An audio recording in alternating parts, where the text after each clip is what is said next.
সোনার মানিকেরা আল্লাহ নবী হযরত ঈসা আলাইহিস সালাম আমার আপনার নবী হাবিবুল্লাহ জনাবে মুহাম্মদুর রাসূলুল্লাহ সাল্লাল্লাহু আলাইহি ওয়াসাল্লামকে বলতে থাকে ও আখিরি জামানার পয়গম্বর ও ভাই আখিরি জামানার নবী ও ভাই মুহাম্মদুর রাসূলুল্লাহ সাল্লাল্লাহু আলাইহি ওয়াসাল্লাম আমি নবী মুসা আমার উম্মতের জন্য দুই ওয়াক্ত নামাজ আল্লাহ পাক দিয়েছিল কিন্তু আমি নবী মুসা আমি হিমশিম খেয়ে গিয়েছিলাম আমার উম্মতেরা দুই ওয়াক্ত নামাজ আদায় করতে পারিনি আর আল্লাহ পাক আপনার উম্মতের জন্য 50 ওয়াক্ত নামাজ দিয়েছে আপনার উম্মতেরা আদায় করবে না আপনার উম্মতেরা আদায় না করার কারণে তারা ক্ষতিগ্রস্ত হয়ে যাবে তারা জাহান্নামী হয়ে যাবে আপনি ফিরে যান আল্লাহ দরবারে চলে যান ওক্তটা একটু কমিয়ে নিয়ে আসে একটু কমিয়ে নিয়ে এসে ও ভাই মুহাম্মদ রাসূলুল্লাহ সাল্লাল্লাহু আলাইহি ওয়াসাল্লাম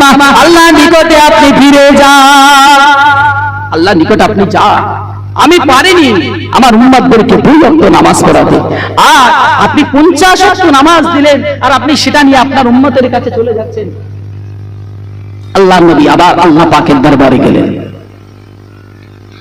আমার নওজওয়ান তরুণ যুবক আব্বা জানেরা মা জানেরা আল্লাহ নবী হাবিবুল্লাহ আল্লাহ দরবারে ফিরে গেলেন আল্লাহর কাছে গিয়ে বলেন ও রব্বুল আলামিন আল্লাহ আখিরি জামানার উম্মতের হায়াতটা বড় অল্প হবে বড় কম হবে ও রব্বুল আলামিন আল্লাহ 50 ওয়াক্ত নামাজটা তাদের কাছে বড় বোঝা হয়ে যাবে ও রব্বুল আলামিন আল্লাহ নামাজটা একটু কমিয়ে দিন আল্লাহ পাক রব্বুল আলামিন 5 ওয়াক্ত নামাজ কমিয়ে দিলেন আবার চলে আসলেন আবার মুসা নবীর সঙ্গে সাক্ষাৎ হয় আবার মুসা নবী বললেন আবার আপনি যান আবার কমিয়ে আনে এইভাবে আল্লাহ নবী হাবিবুল্লাহ মুহাম্মদুর রাসূলুল্লাহ সাল্লাল্লাহু আলাইহি ওয়াসাল্লাম যেতে থাকে যাওয়া আসা করতে করতে সর্বশেষ আমার আল্লাহ পাক 5 ওয়াক্ত নামাজ উম্মতি মুহাম্মাদীদের জন্য দিয়ে 45 ওয়াক্ত নামাজ আমার আল্লাহ পাক কমিয়ে দিয়েছিলেন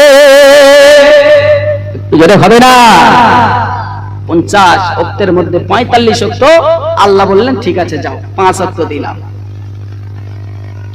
আমার আপনার নবী হাবিবুল্লাহ জনাবে মুহাম্মদুর রাসূলুল্লাহ সাল্লাল্লাহু আলাইহি ওয়াসাল্লাম 5 ওয়াক্ত নামাজটা নিয়ে যখন আবার চলে আসে আবার মুসা আলাইহিস সালামের সঙ্গে সাক্ষাৎ হয়ে গেল মুসা আলাইহিস সালাম আবার বলতে থাকে ও আখিরি জামানার পয়গম্বর ও ভাই মুহাম্মদ রাসূলুল্লাহ সাল্লাল্লাহু আলাইহি ওয়াসাল্লাম আপনি আবার চলে যান কারণ দুই ওয়াক্ত যখন আমি পড়াতে পারিনি 5 ওয়াক্ত তুমিও পড়াতে পারবে না আমার আপনার নবী হাবিবুল্লাহ জনাবে মুহাম্মদ রাসূলুল্লাহ কি বলেছিলেন জবাব কি দিয়েছিলেন আল্লাহ নবী মুসা আলাইহিস সালামকে আমার আপনার নবী বলেছিলেন ও ভাই মুসা আমি আর যেতে পারবো না আমি আর যাব না কারণ বারবার আল্লাহর কাছে যেতে আর এই আবদারটা পেশ করতে আমি হাবিবুল্লাহ আমি বড় লজ্জা বোধ করছি আর একটু যেতে হবে না আল্লাহ রাসূল বললেন আমি আর যাব না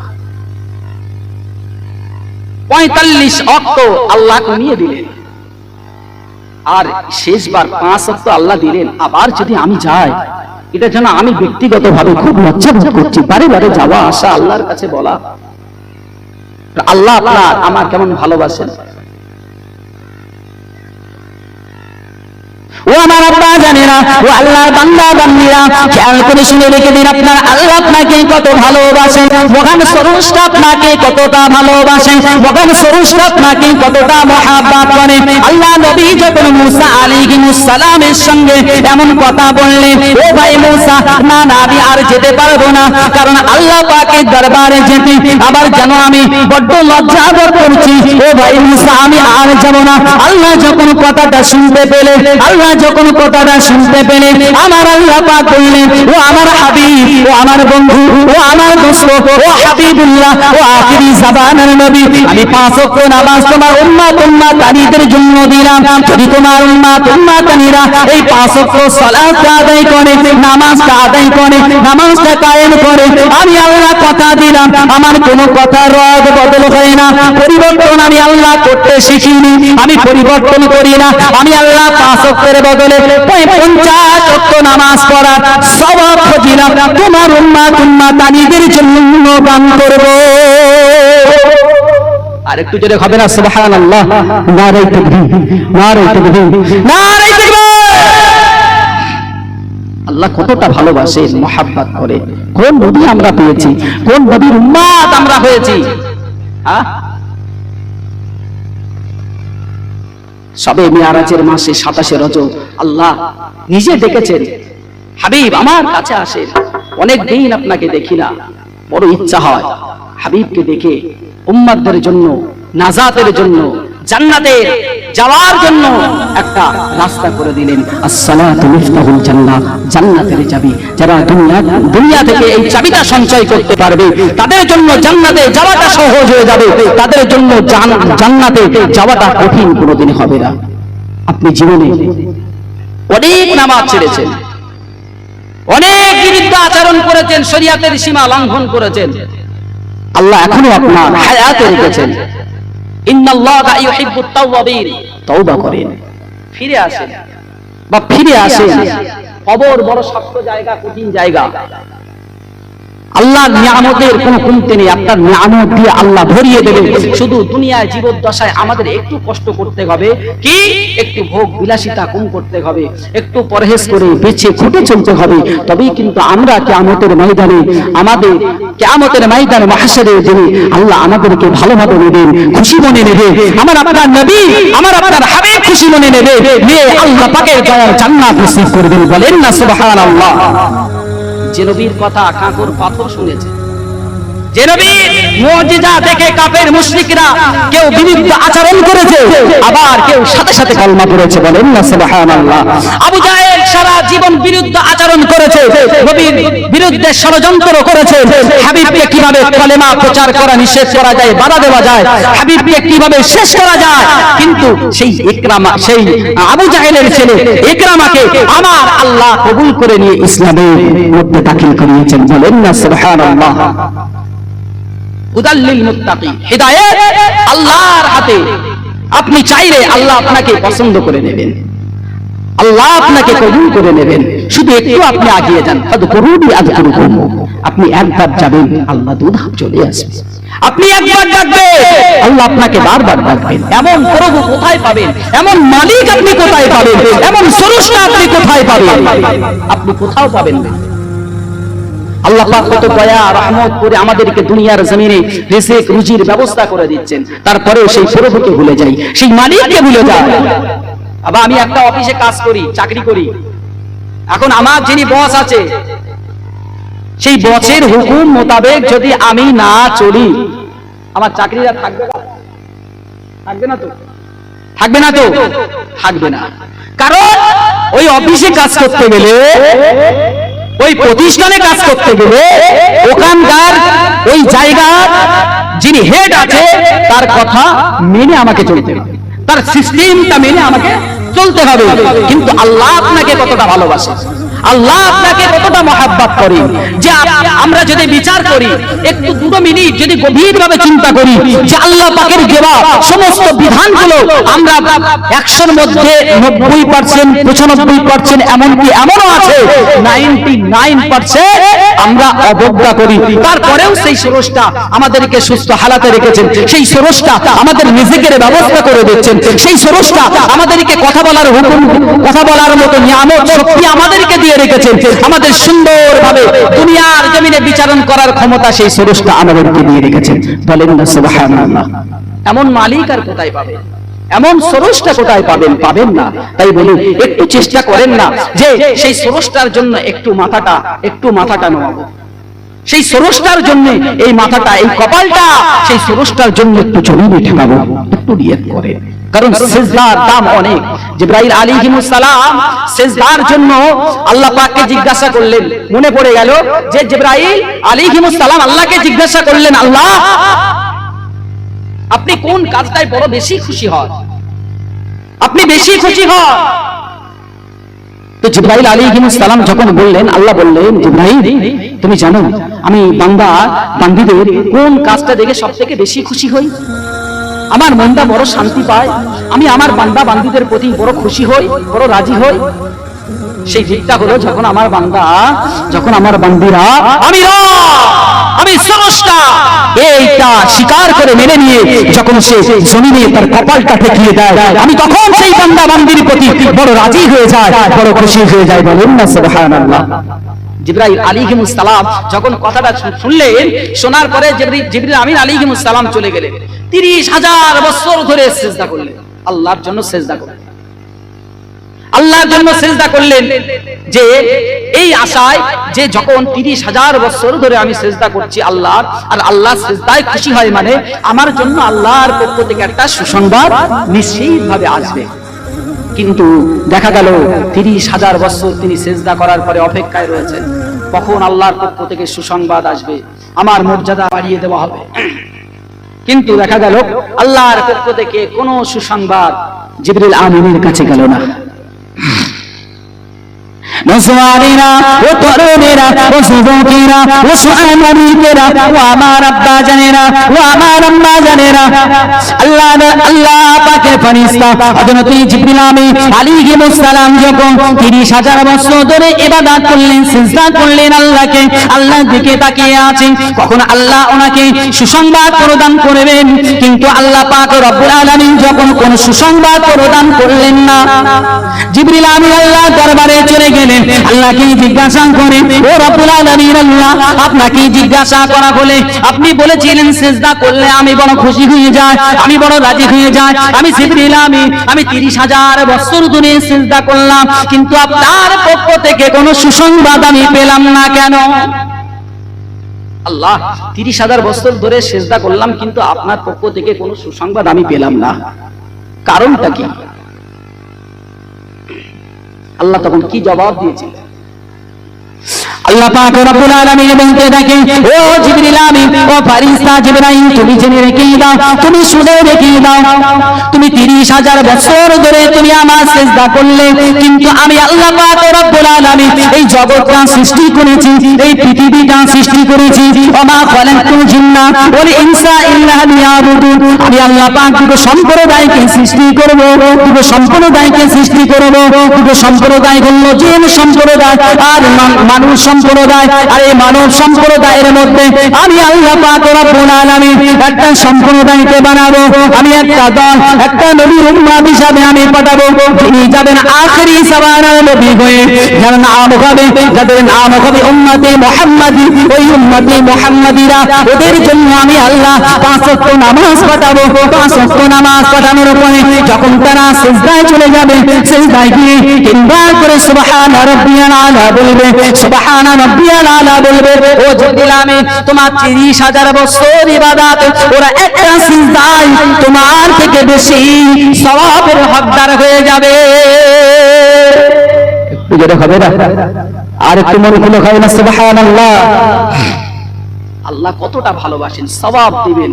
আল্লাহু গনিয়্যুন ওয়া আনতুমুল ফুকারা। আল্লাহ আমাদের মতন নয়।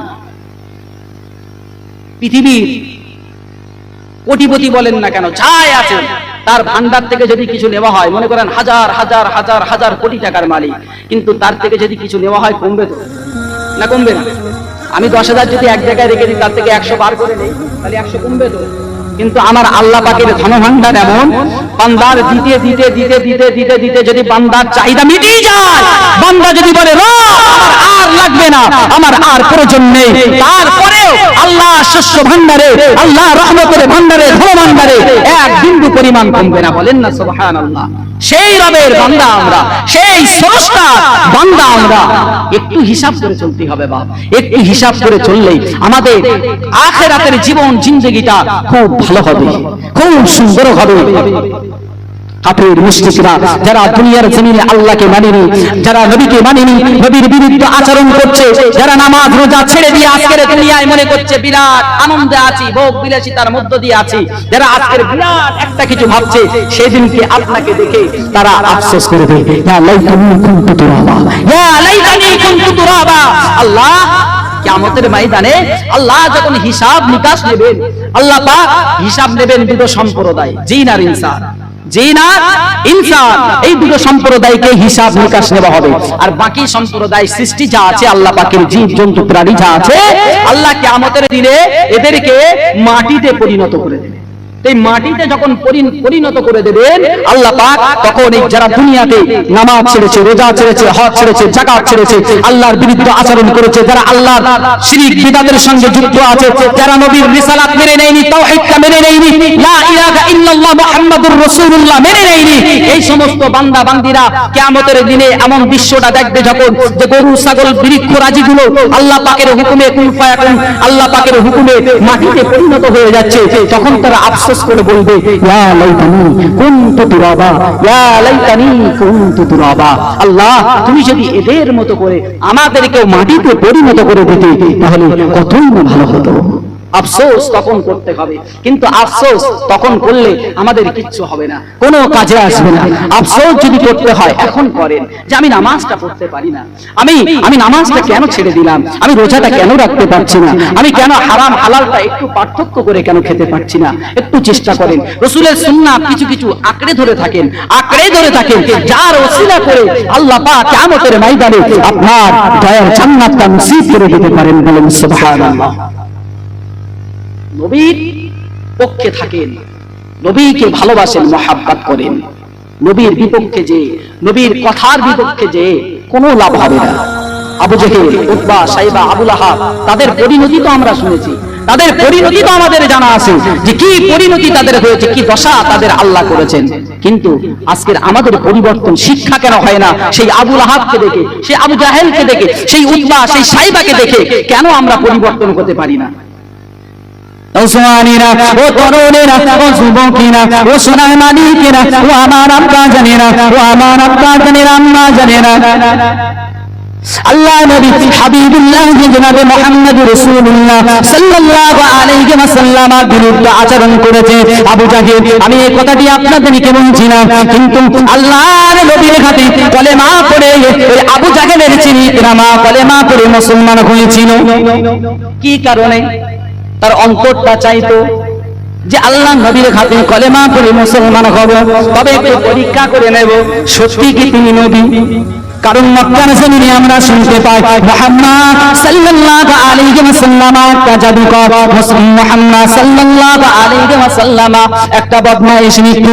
বিভিন্ন ভাষায় মক্কাবাসীরা, কুরাইশবাসীরা গালিগালাজ করে, অপবাদ দেয়। তবে আমি ইকরামা, আমি মুহাম্মদ সাল্লাল্লাহু আলাইহি ওয়াসাল্লামকে একটা পরীক্ষা নেব, পরীক্ষা নেবার পরে আমি মুহাম্মদ সাল্লাল্লাহু আলাইহি ওয়াসাল্লামের হাতে হাত দিয়ে আমি কলেমা পড়ে মুসলমান হয়ে যাব।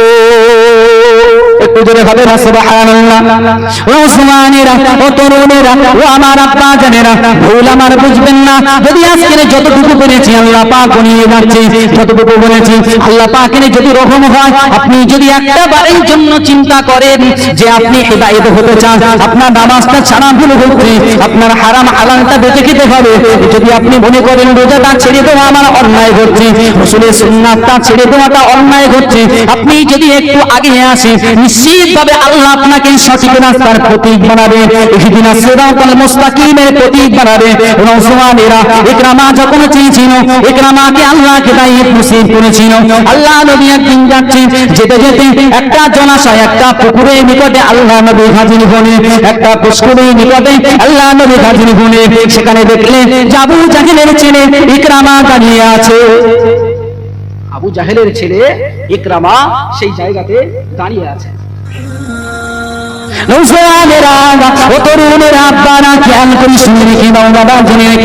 আল্লাহ নবী যখন গেলেন, ইকরামাকে দেখলেন, ইকরামা আল্লাহ নবীকে জিজ্ঞাসা করে, হে মুহাম্মদ মুস্তাফা সাল্লাল্লাহু আলাইহি ওয়াসাল্লাম, গোটা কুরাইশবাসীরা তোমার নামে বিভিন্ন অপবাদ গায়, তোমার নামে বিভিন্ন কুরুচিকর মন্তব্য করে, গালিগালাজ করে, কিন্তু আমি ইকরামা, আমার একটা পরীক্ষা দিতে হবে।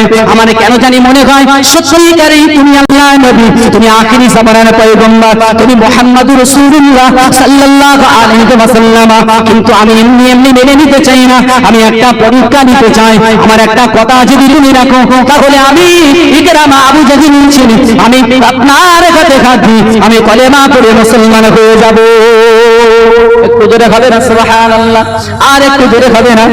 ওরা মুসলমানেরা, ও আমার আব্বা জানেরা, আল্লাহ নবী বলেছিল, ও বাবা ইকরামা, কি তোমার দাবি আছে, কি তোমার শর্ত আছে, যদি একবার আমাকে একটু বলবে।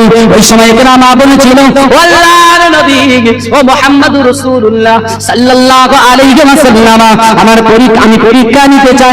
আমার শর্ত হলো এটা, এই যে জলাশয়টা দেখতে পাওয়া যায়, এই জলাশয়ের ওই পারে দেখো একটা বৃক্ষ আছে, ওই বৃক্ষের নিচে একটা পাথরের খণ্ড আছে, একটা পাথরের টুকরা আছে। যদি ওই পাথরের টুকরাটা যদি তোমার কথা মতো, তোমার আদেশ মতো যদি পানির উপর দিয়ে ভেসে ভেসে যদি এপারে উঠে আসে, তাহলে আমি ইকরামা তোমার হাতে হাত দিয়ে আমি কলেমা পড়ে মুসলমান হয়ে যাব। আর একটু জোরে হবে না?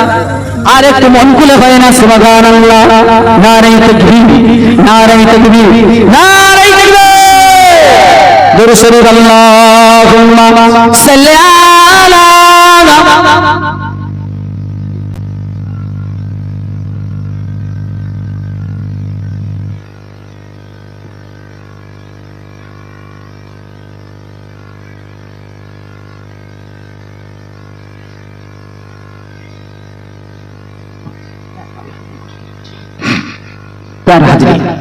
ইকরামা আল্লাহ রসুলের কাছে এই শর্তটা রাখলেন, শর্তটা দিলেন যে ওই জলাশয়ের ওই নিকটে গাছের নিচে যে পাথরের টুকরা আছে, ওই পাথরের টুকরা, পাথর পানি থেকে ভেসে ভেসে আসবে, আসবে। একটু কথা বলেন না, আপনারা কথা বলতে চাচ্ছেন না কেন? বলেন ভালো লাগছে না, মনে হয় নাকি ভালো লাগছে না? আবার ভালো লাগে না? মন চায় না? কথাগুলো খারাপ লাগছে, দুঃখিত হচ্ছেন, ব্যথা পাচ্ছেন? কে কে ব্যথা পাচ্ছেন হাত তুলে নিন দেখে, একটু হাতটা উঁচু করেন। আমার বাবাজি হাত তুলে কি বলছেন আমি বুঝতে পারলাম না, মানে ব্যথা লাগছে না আপনার? আচ্ছা আচ্ছা আচ্ছা, একটু হাত তুলে সকলে তাকবীর দেন দেখি, নারে তাকবীর, হাত উঁচু করেন আল্লাহকে সাক্ষী রেখে, নারে তাকবীর, নারে তাকবীর, নারে তাকবীর। সিলসিলায়ে হক মুজাদ্দিদ জামাত, সিলসিলায়ে হক মুজাদ্দিদ জামাত, নারে তাকবীর, নারে তাকবীর। এখানে যারা আছে সব দেখছি আমার বাবাজি মুরব্বী বেশি, মানে এনারা আগের মানুষ তো, ওই জন্য এইসব জিনিসের একটু কদর বোঝে নাকি বাপ? মানে বয়স যা করে আমি যা দেখতে পাচ্ছি, আমার যদি খুব ভুল না হয় মোটামুটি আল্লাহ করে মনে হয় 50 আপ বয়স মানুষ বেশি এখানে, তাই তো? ওই জন্য এনারা এই বিষয়ের মানে এই জলসা মাহফিলের কদরটা একটু বোঝে, কারণ এনারা হয়তো এমন ব্যক্তি আছেন যে ছোট হুজুরকে দেখেছেন, মিসলা হুজুরকে দেখেছেন নাকি, বসিরার হুজুরকে দেখেছেন, এরকম লোক কেউ আছেন? তো অনেক বুজুর্গ ব্যক্তির মাহফিলে বসা ব্যক্তি এখানে হয়তো আছেন, আমার মনে হচ্ছে। খোলাপোতা দরগাপুরি হুজুর দেখেছেন? এমন ব্যক্তি আছেন? দরগাপুরি হুজুর খোলাপোতা নেই? ওই তো আমার বাপ আছে, আল্লাহ হায়াতে বরকত দান করুক, বলেন আমিন। তো এনারা জানেন, মানে ওই সমস্ত ব্যক্তির সোহবাতের মানুষ তো, ওই জন্য জানেন, ওই জন্য এসে বসেছেন। আর এখনকার আমাদের মডার্ন তরুণ যুবক ভাই, এদের সেই ফোনে পেয়ে রয়েছে ফেসবুক। ফেসবুকে শুধু দেখবে যে কোন বক্তা বাংলাদেশের যে কিরাম ভাঙে ওয়াজ করতেছে আর কতটা দলিল দিচ্ছে, কোন হাদিস কোথায় হ্যান ত্যান হাদিস যাবে, বিরাট ভাবে দিচ্ছে, মনে করতে বিরাট ব্যাপার। আমাদের এলাকায় বা আমাদের পশ্চিম বাংলায় আল্লাহ পাকের রহমতে অনেক বড় বড় তাবড় তাবড় আলেম আল্লাহ রেখেছেন হায়াতে, বলেন আল্লাহ। অনেক ভালো ভালো আলেম রেখেছেন, তাদের জলসা শুনবে, আল্লাহ কামিয়াবি দান করবেন। এখন খুব সমস্যা, খুব সমস্যা। অ্যান্ড্রয়েড সেট এসে, মোবাইল এসে ইমান আকীদা গুলো একেবারে শেষ হয়ে যাচ্ছে। বাবা কিছু মনে করবেন, আমি কাউকে খারাপ বলছি না, সেই যোগ্যতা, সেই জ্ঞান, সেই বয়স আমার এখন হয়নি, আমি খারাপ বলতে চাইছি না, কিন্তু হচ্ছে।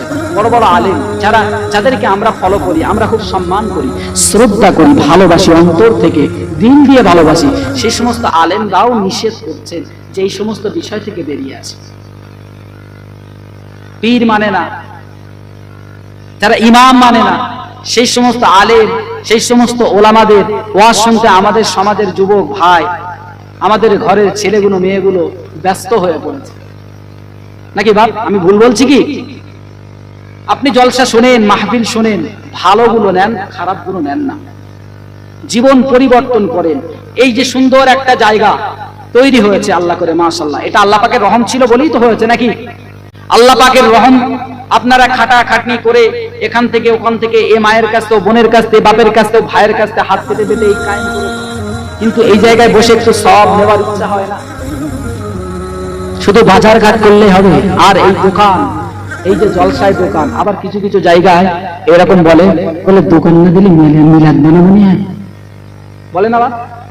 দোকান পাশেরই এখন আবার কিছু কিছু আলেম বা গ্রামের ইমাম জানারা থাকে, ইমাম সাহেব বিশেষ করে দেখবেন বেশিরভাগ জায়গায় শুনছি ইমাম সাহেবরা বলতে যে জলসা দেবে দাও, কমিটিকে বলে গ্রামবাসীকে জলসা দেবে দাও, তবে দোকান দিও না। তো গ্রামের ছেলেরা কি উত্তর দেয় জানেন? তাই বাড়ির মেয়েরা সুযোগ পায় না, একদিন একটু যাবে বাজারে, মিলাদ দোকান না দিলে আবার মিলাদ পানা লাগে। এই যে বাজার বসতেছে, এই বাজার দিয়ে বাজার বসিয়ে মিলাদটাকে মেলায় পরিণত করে দিচ্ছে, দিচ্ছে না বাপ? দিচ্ছে না? এখন কটা বাজে বলেন? 10টা বাজতে 3 মিনিট বাকি আছে। মাহফিলে কটা লোক আছে আপনি বাইরে গিয়ে দেখেন কি অবস্থা না হচ্ছে। আমি তো আসলাম এটা দিয়ে দেখলাম, তো একটা লিমিট, একটা সময় থাকা দরকার। 7টা 8টা কি সন্ধ্যার টাইমে একটু গেলেন, গিয়ে বাড়িতে গেলেন, ঠিক আছে। আসলে এখন আমরা মডার্ন সাজতে গিয়ে এমন মডার্ন সেজে রয়েছি যে আমাদের ইমান জামান সব বিলিয়ে দিচ্ছি, রাস্তায় রেখে চলে আসতেছি। আমল ইবাদত গুলো যেখানে বসে ইবাদত করলাম, নেকি অর্জন করলাম, উপার্জন করলাম, সেই জায়গায় পাকে পুঁতে দিয়ে খালি হাত নিয়ে নিজের বাড়িতে যাচ্ছি। ভাব হচ্ছে না? এইরকম পরিস্থিতি তৈরি হয়েছে। আল্লাহ সকলকে হেদায়েত দেন, সকলে বলেন আল্লাহুম্মা আমিন। আমার তরুণ যুবক ভাইদের কাছে আবার অনুরোধ করছি, মেহেরবানি করে চলে আসেন। আওলাদে মুজাদ্দিদ জামান নগর দরবার শরীফ থেকে হুজুর আসবেন, আপনারা এসে বসুন, এই মাহফিলে বসেন। তার হাদিস যে কথা বলছিলাম, হেদায়েত না হতে চাইলে হেদায়েত হওয়া সম্ভব নয়, সেই প্রসঙ্গে আমি কথাটা বলছিলাম যে ইকরামা মনে মনে ভাবলেন যে আমি কলেমা পড়বো, ঠিক আছে, কিন্তু মুহাম্মদ সাল্লাল্লাহু আলাইহি ওয়াসাল্লামকে একবারের জন্য আমি একটু পরীক্ষা করতে চাই। কি পরীক্ষা নেবেন?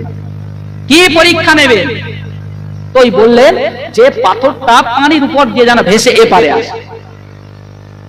আচ্ছা, এখন কিছু কথা শোনা যায়, এর আগেও কিছু অনেক বেশি হারে চর্চিত হয়েছে, চর্চা হয়েছে যে আল্লাহর নবী কে কেউ দেখতে পাবে না, এরকম বিষয় হয়নি? তারপরে আল্লাহ পাকের হুকুম ছাড়া কোন জিনিস তো হওয়া সম্ভব না, এটা তো আমাদের আকীদা, ঈমান নাকি? এটা তো আমরা বিশ্বাস করি, আল্লাহর হুকুম ছাড়া তো কিছু হয় না। আচ্ছা, নবীদের যে পাওয়ার গুলো ছিল, এটা কি নবীদের ব্যক্তিগত ছিল? ছিল না তো।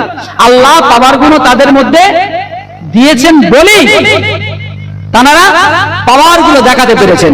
ওলিদের ক্ষেত্রে, মুমিনদের ক্ষেত্রে ঠিক তদ্রূপ তারা ইবাদত করতে করতে এত আল্লাহ ভীরু হয়েছে, খোদা ভীরু হয়েছে যে আল্লাহর তরফ থেকে তাদের এক্সট্রা কিছু পাওয়ার আল্লাহ পাক খোদ দিয়ে দেন। বলেন সুবহানাল্লাহ। ইত্তাকু ফিরাসাতাল মুমিনিনা ফাইন্নাহু ইয়ানজুরু বিনুরিল্লাহ। আল্লাহর নবী হাবিবুল্লাহ বললেন, আল্লাহ রাসূল বললেন যে তোমরা মুমিনদের দেখে ভয় করো। কেন? তাদের অন্তর্দৃষ্টিকে তোমরা ভয় করো। কেন ভয় করবে? আল্লাহ রাসূল বললেন, তারা যে দেখে, তারা যে দৃষ্টিপাত করে, ওটা ওরা দেখে না, আল্লাহ পাকের নূর তারা দেখে। বলেন সুবহানাল্লাহ। আর এই নূর যার মধ্যে যাবে তার সিনাটা ছিন্ন ভিন্ন হয়ে যাবে, তার সমস্ত খবরগুলো আল্লাহ পাক ওই ওলিকে, ওই মুমিনকে জানার মতন ক্ষমতা আমার আল্লাহ পাক দিবেন। বলেন সুবহানাল্লাহ। ওই জন্য এই সমস্ত বিষয়গুলো নিয়ে, কারামত গুলো নিয়ে, ওলিদের নবীদের মুজিজাগুলো নিয়ে তুচ্ছ তাচ্ছিল্য করলে ঈমানের সমস্যা হয়ে যাবে। মুফতি সাহেবরা বলেন যে ঈমানই থাকবে না। আল্লাহ রাসূল যখন প্রস্তাবটা শুনলেন, তো আল্লাহ রাসূল ইকরামাকে কি জবাব দিচ্ছেন? আল্লাহ রাসূল বলছে, ঠিক আছে বাবা ইকরামা, তুমি দেখতে চাও যে আল্লাহ সত্যি আমাকে নবী করে দুনিয়াতে পাঠিয়েছে কি পাঠাননি, তোমার তো এটা জানা। যদি আমি ওই পাথরটাকে এপারে আনতে পারি, পানির উপর দিয়ে ভেসে আছে, ইকরামা তুমি কি ঈমানের কালেমাটা পড়বে, না তুমিও কি তোমার বাপের রাস্তায় চলবে? নজওয়ানেরা, তরুণেরা, ও আমার আব্বা জানেরা, ও সোনার মানিকেরা, আল্লাহ নবী হাবিবুল্লাহ জনাবে মুহাম্মদুর রাসূলুল্লাহ সাল্লাল্লাহু আলাইহি ওয়াসাল্লাম ইকরামাকে বলতে থাকে, ও বাবা ইকরামা, তুমি কি ইমানের কলেমাটা পড়বে? আমি হাবিবুল্লাহ যদি আমার আদেশে যদি ওই পাথরের টুকরাটা এই পানির উপর দিয়ে ভাসতে ভাসতে এপারে চলে আসে, তুমি কি আমার হাতে হাত দিয়ে কলেমাটা পড়ে নেবে? নাকি তোমার আব্বার, নাকি তোমার বাবা, নাকি তোমার বাপে ধর্ম অনুসরণ করে চলবে? এই সময় ইকরামা বলতে থাকি, ওয়াল্লাহ নবী মুহাম্মদুর রাসূলুল্লাহ সাল্লাল্লাহু আলাইহি ওয়াসাল্লাম, না না না, আমি চাই না আমার বাপের ধর্ম অনুসরণ করে আমি চলব। আমি যদি চাইতাম আমার অন্তরে ইমানের কলেমা পড়ার তামান্না যদি উঠতো না।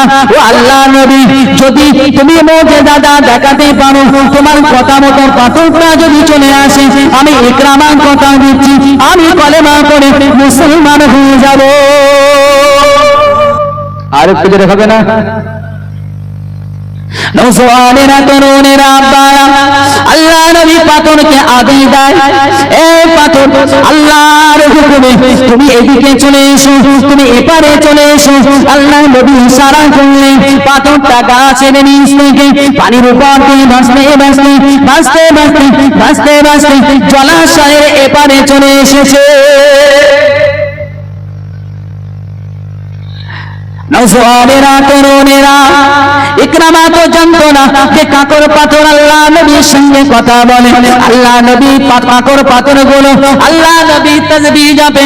আল্লাহ নবী সাহাবা হযরত আলী রাদিয়াল্লাহু তাআলা আনহু বলেন, আমি হাবিবুল্লাহ মুহাম্মদুর রাসূলুল্লাহ আখিরি পয়গম্বরের সঙ্গে যখন আমি জঙ্গলে ঘুরে বেড়াতাম, রাস্তা দিয়ে যখন চলে বেড়াতাম, ঘুরে বেড়াতাম, আমার আজও মনে পড়ে পাথরগুলো কোন কোন পাথরগুলো আমার নবীকে এদিকে সালাম দিয়েছে, কোন কোন গাছগুলো, বৃক্ষগুলো আমার নবীকে, আমার হাবিবকে দেখে সালাম দিয়েছে। জোরে হবে না? আর একটু জোরে হয় না? হযরত আলী রাদিয়াল্লাহু তাআলা আনহু বলছেন যে আমি আল্লাহ রাসূলের সঙ্গে যখন ঘুরতাম, আমি জানি, আমার মনে পড়ে যে কোন কোন পাথরগুলো, কোন কোন গাছগুলো আল্লাহ নবীকে দেখে সালাম পেশ করতেন। বলেন সুবহানাল্লাহ। তাহলে পাথর আল্লাহ নবীকে দেখে সালাম পেশ করে, আর আল্লাহ নবী যদি পাথরকে ডাক দেয়, পাথর কি আসবে না? পাথর কি অমান্য করতে পারে? নওজওয়ানেরা, আব্বারা, ওয়াল্লাহ বান্দারা, বান্দিরা, আল্লাহর নবী হাবিবুল্লাহ যখন বললেন, পাথরটা ভাসতে ভাসতে চলে আসি, ইকরামা বুঝতে বাকি রইল না যে ইনি হলেন আল্লাহর নবী, ইনি আখিরি জামানার পয়গম্বর। ওয়া আশহাদু আল্লা ইলাহা ইল্লাল্লাহু ওয়া আশহাদু আন্না মুহাম্মাদান আবদুহু ওয়া রাসূলুহু। নিশ্চিতভাবে ইনি আল্লাহর হাবিব, আল্লাহর পয়গম্বর। নওজওয়ান, তরুণ, যুবকেরা, ও আমার আব্বা জানেরা, ও সোনার মানিকেরা, ইকরামা বুঝতে পেরেছে যে বিশাকিনী আল্লাহ নবী। তারপরে ইকরামা আরো ভালোভাবে বুঝতে চাইছে, আরো ভালোভাবে জানতে চাইছে। ইকরামা আবার আল্লাহ নবীকে বলে, ও মুহাম্মদ সাল্লাল্লাহু আলাইহি ওয়াসাল্লাম, পাথরটা এভাবে এদিকে আনলে এতে কোনো সমস্যা নেই, আমি তো বুঝতে পারলাম, কিন্তু এখনো একটা শর্ত আছে, এই পাথরটা যেখানে ছিল আবার যেন তোমার কথা মতো, তোমার আদেশ মতো সেই জায়গাতে ফিরে যায়। আবার যেন ওই পাথরটা সেই জায়গাতে ফিরে যায়, তোমার আদেশে যেমন এদিকে এসেছে, আবার যেন তোমার আদেশে এই পাথরটা আবার তার নিজ জায়গায় ফিরে যায়। বলেন না সুবহানাল্লাহ। আমার আব্বা জানেরা, সোনার মানিকেরা, আল্লাহর নবী হাবিবুল্লাহ জনাবে মুহাম্মদুর রাসূলুল্লাহ সাল্লাল্লাহু আলাইহি ওয়াসাল্লাম পাথরকে আদেশ করে, এই পাথর আল্লাহ সৃষ্টি পাথর, আল্লাহর হুকুমে আবার যে জায়গা থেকে তুমি এসেছো আবার সেই জায়গায় তুমি ফিরে যাও। আল্লাহ নবীর মুখে জবান মোবারক দিয়ে কথাটা বার হতে দেরি, পাথরটা যেতে আরম্ভ করলো, যেতে আরম্ভ করলো। আল্লাহ রাসূল জবান দিয়ে কথা যেই বলা শুরু করলে, সাথে যেই আদেশটা দিলেন, পাথরটার সাথে সাথে যেতে শুরু করলে, পানির উপর দিয়ে ভাসতে ভাসতে ভাসতে ভাসতে আবার নিজের জায়গায় চলে গেলে। আল্লাহর নবী হাবিবুল্লাহর কথা শুনে পাথরটা যখন তার নিজের জায়গায় চলে গেল, আবু জাহেলের ছেলে ইকরামা আল্লাহর নবী হাবিবুল্লাহর হাতে, হাবিবুল্লাহ নুরানি হাত দুটো ধরে আল্লাহ নবীর হাতে হাত দিয়ে বলতে থাকি, ইয়া রাসূলুল্লাহ, ইয়া হাবিবাল্লাহ, আমার মনে হতো আপনি বিশাল আল্লাহ নবী, কিন্তু আমার মনে মনে হতো আপনাকে একটু পরীক্ষা করব, কারণ গোটা কুরাইশবাসীরা, মক্কাবাসীরা আপনার বিরুদ্ধে আচরণ করে, ওই জন্য আমার সন্দেহ পোষণ হতো, আমি সন্দেহ পোষণ করতাম, ওই জন্য আমি পরীক্ষা নিয়েছি। ইয়া রাসূলুল্লাহ, ইয়া হাবিবাল্লাহ, আমার বেয়াদবি মাফ করে দিন, বেয়াদবি ক্ষমা করে দিন, আপনার নুরানি হাত মোবারক দিয়ে আমি ইকরামা আমাকে ইমানের কালিমা পড়িয়ে দিন। আর একটু জোরে হবে না, আর একটু জোরে হবে না, সুবহানাল্লাহ, দর্শনী আল্লাহুম্মা সাল্লি আলা